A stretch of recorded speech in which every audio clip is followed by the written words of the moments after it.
નમસ્કાર મિત્રો આપણે છેલ્લા કેટલાક દિવસથી કે પછી કેટલાક સમયથી મિત્રો આપણે સાંભળી રહ્યા છે કે અને જોઈ પણ રહ્યા છે, મહેસૂસ પણ કરી રહ્યા છે કે ગરમી ગુજરાતમાં ખૂબ જ પડી રહી છે. એટલે સરકારે ખાસ કરીને જનતાને અપીલ કરી છે કે તમે લોકો બને ત્યાં સુધી ઘરની બહાર ના નીકળતા, અથવા તો તડકામાં જરૂર પડે તો જ નીકળજો, નહીં તો ઘરે સુરક્ષિત રહો. ઘણા બધા લોકો આપણે એવા પણ જોયા કે જે લોકો એટલી બધી ગરમીથી પરેશાન થઈ રહ્યા છે કે મિત્રો જે લોકો એસીમાંથી બહાર નથી નીકળતા, ગાડીઓ ફોર વ્હીલરોમાં જતા હોય તો પણ એસીમાં, ઘરે પણ એસીમાં આવું જીવન જીવી રહ્યા છે. ત્યારે આપણને એ સમજ નથી પડતી મિત્રો કે જે સરકારી કર્મચારીઓ છે યા જે ટોપ લેવલના વ્યક્તિઓ છે, એ લોકોને આટલી બધી ગરમી લાગી રહી છે તો શું જે મજૂર વર્ગ છે, જે ગરીબ વર્ગ છે, એને શું ગરમી નથી લાગતી?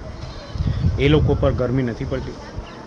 તો દોસ્તો, ક્યારે તમે સાંભળ્યું છે કે સરકારે મજૂર માટે સતત પાણી પડતું હોય તો મજૂર માટે કંઈક લાભ કાઢીએ, યા મજૂર માટે કંઈક યોજના કાઢીએ, યા મજૂરને કંઈક મજૂરી એનું વળતર આપીએ સતત પાણી પડવાથી?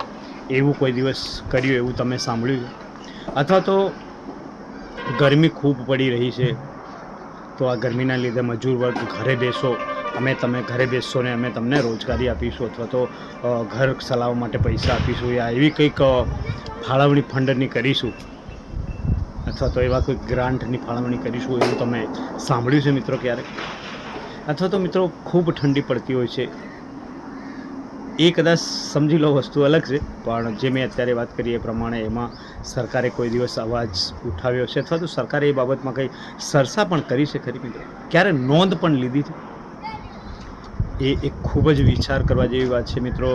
જ્યારે કંઈક સમસ્યા આવતી હોય છે, જ્યારે કંઈક તકલીફો આવતી હોય છે, ત્યારે જે નોકરી કરતા હોય છે, અથવા રાજનીતિમાં હોય, અથવા તો કંઈક એવા સારા પ્લેટફોર્મ પર જે લોકો રહે છે, અથવા તો ઉચ્ચ કક્ષાના જે લોકો છે ને, એમને બધી જ સુવિધાઓ મળતી હોય છે, તેમજ એમનો સાથ સહકાર પણ સરકાર ખૂબ જ આપતી હોય છે.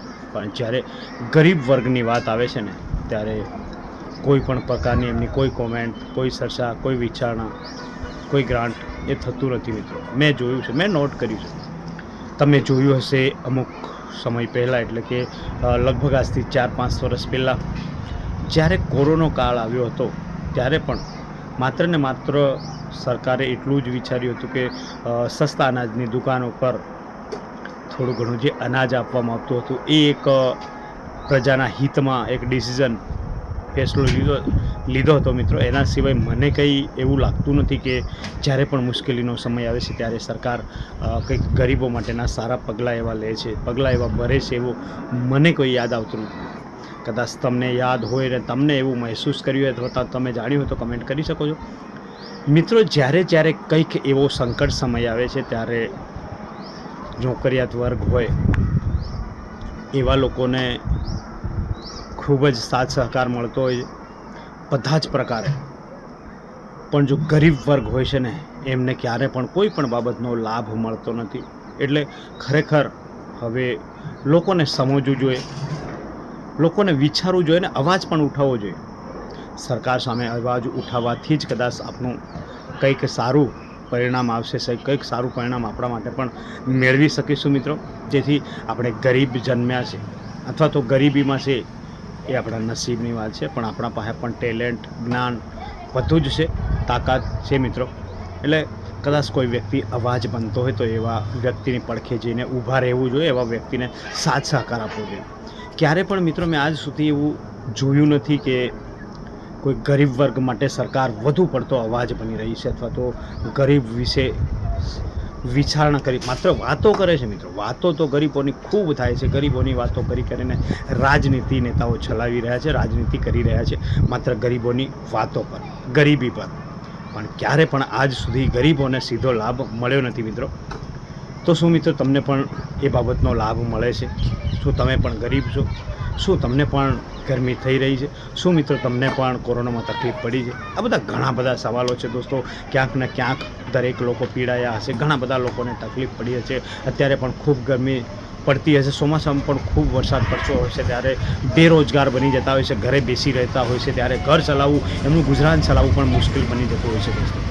મને ખબર છે, કેમ કે હું એક ગરીબ પરિવારમાંથી બિલોંગ કરું છું, એટલે હું બધું જ જાણું છું. તો મિત્રો, ખરેખર શું સરકારને આ ડિસિઝન લેવો જોઈએ, સરકારને આ શું જોઈએ, વિચાર કરવો જોઈએ ગરીબો વિશે પણ, મજૂર વર્ગ વિશે પણ. મિત્રો, આવા અનેક પ્રકારના ઘણા બધા સવાલો છે, પણ આ સવાલો બોલશે કોણ? સવાલો સરકાર સામે લઈ જશે કોણ? સરકારની સામે આ પ્રશ્નો મૂકશે કોણ? મિત્રો, એ ક્યાંક ને ક્યાંક એ સવાલ બની રહ્યો છે. એટલે જો મિત્રો તમે સાથ સહકાર આપશો, તમે મારા વિડીયોને શેર કરશો, વધુ ને વધુ તમારો સાથ સહકાર મળશે ને, તો હું હિંમત કરીશ, તાકાત કરીશ, અને બને ત્યાં સુધી આપણા ગરીબ વર્ગ છે, મજૂર વર્ગ છે ને, આદિવાસી વર્ગ છે, જેટલા પણ ગરીબી રેખાની નીચે જેટલા લોકો જીવી રહ્યા છે ને, એમનો અવાજ બનવાની કોશિશ કરીશું, 100% કોશિશ કરીશું. અને એક દિવસ હું માનું છું કે દરેક લોકો જો તમે સાથ સહકાર આપશો ને, તો ક્યાંક ને ક્યાંક કંઈક ને કંઈક તો ફાયદો ચોક્કસથી થશે દોસ્તો. એટલે મિત્રો, વધુ ને વધુ આ વિડીયોને શેર કરજો, વધુ ને વધુ આપણા લોકો સુધી પહોંચે, દરેક ગરીબ વર્ગ સુધી પહોંચે, એવી પણ હું આશા રાખું છું. જેથી અનેક એવા જે કાર્યો છે ગરીબ માટે વિચારતી નથી સરકાર, એ આપણે એમને યાદ અપાવવું છે, એમના સામે લડવું છે, એમના સામે બોલવું છે. મિત્રો, તો તમે સહકાર આપશો, માત્ર ને માત્ર તમે મારી પાછળ ઊભા રહેશો ને, તો બોલવાની હું તાકાત રાખું છું. જો મિત્રો તમને કદાચ એવું લાગતું હશે કે નરેશભાઈ સાચી અને સારી વાત કરી રહ્યા છે ને, નરેશભાઈનો સાથ સહકાર આપણે આપવાની જરૂર છે ને, તો બીજા લોકોને શેર કરજો મિત્રો, જેથી આપણો વિડીયો વધુ ને વધુ શેર થવો જોઈએ અને સરકાર સુધી પણ આ પહોંચવો જોઈએ. કેમ કે આપણે સરકારને આ વિડીયો મોકલવા માંગીએ છીએ, અથવા તો સરકાર સુધી આ વિડીયો જાય એવી પણ આપણી ઈચ્છા છે. કેમ કે આ કદાચ આવા વિડીયો સરકારના ડિસિઝનો લેવામાં યા કંઈક રણનીતિઓ ઘડવામાં, અથવા તો ગરીબો વિશે વિચારતા કદાચ થઈ પણ શકે છે મિત્રો. જેથી સરકાર સામે આમ બોલવું ખૂબ જ અઘરું છે, છતાં પણ તમારી હિંમતને હું માન સન્માન આપીને તમે કંઈક મારો સાથ સહકાર આપશો એવી આશા કરીને હું આ વિડીયો બનાવી રહ્યો છું મિત્રો. તો વધુમાં વધુ શેર કરો મિત્રો.